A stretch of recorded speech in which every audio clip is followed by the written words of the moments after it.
ہمارے ملک میں ایک سیاستدان تھا، میں نام نہیں لیتا، اس کا جملہ تھا کہ جب مارکیٹ سے 1 کلو تازہ دودھ ہمیں روزانہ مل جاتا ہو تو ہمیں بھینس پالنے کی کیا ضرورت ہے۔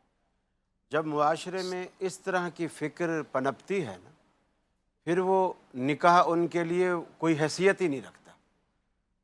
اصل میں یہ مسلمان جب صحیح معنوں میں یہ سمجھتا ہے کہ میں مسلمان ہوں اور میرے اوپر اللہ کی طرف سے کچھ احکامات، کچھ قوانین میرے اوپر لاگو ہوتے ہیں میرا اسلام بچانے کے لیے، پھر وہ ان چیزوں کی طرف سوچتا بھی ہے، دیکھتا بھی ہے کہ مجھے کیا کرنا ہے۔ اب دیکھیں کہ انبیاء کرام دنیا میں آئے، انہوں نے بھی اپنی اولادوں کی شادیاں کی، خود رحمت عالم صلی اللہ علیہ وسلم نے بھی اپنی 4 بیٹیاں رخصت کی، سیدہ فاطمہ الزہرا کو بھی رخصت کیا۔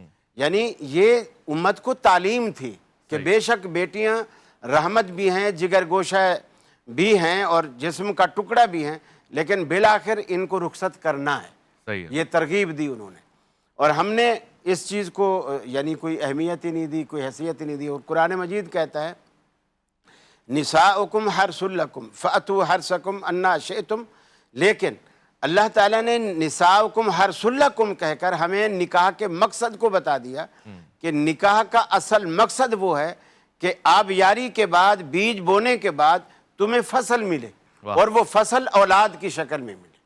تو اس لیے وہی ذرائع، وہی راستے، وہی مقام ہم پر حلال اور جائز ہیں جہاں سے فصل ہوتی ہے۔ صحیح ہے۔ اور باقی چیزیں اللہ رب العالمین کے پیغمبر نے ہم پر حرام کر دی۔ صحیح ہے۔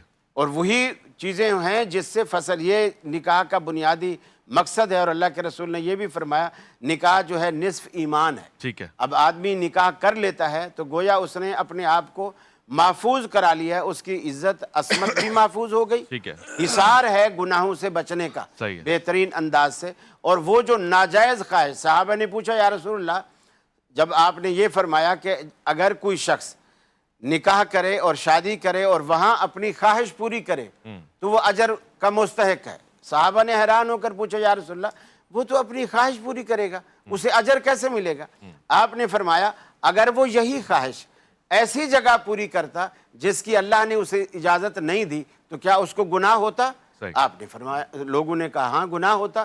تو آپ نے فرمایا جب وہ خواہش اللہ کی مرضی کے مطابق جائز طریقے سے پوری کرے گا تو اللہ اسے اجر کیوں نہیں دے گا؟ صحیح ہے۔ تو ہم اس اجر والے کام کو چھوڑے ہوئے ہیں اور مشکل بنائے ہوئے ہیں، جیسا کہ قریشی صاحب نے بھی فرمایا زنا آسان ہو گیا ہے اور نکاح جو ہے شرائط کی وجہ سے مشکل ہوتا چلا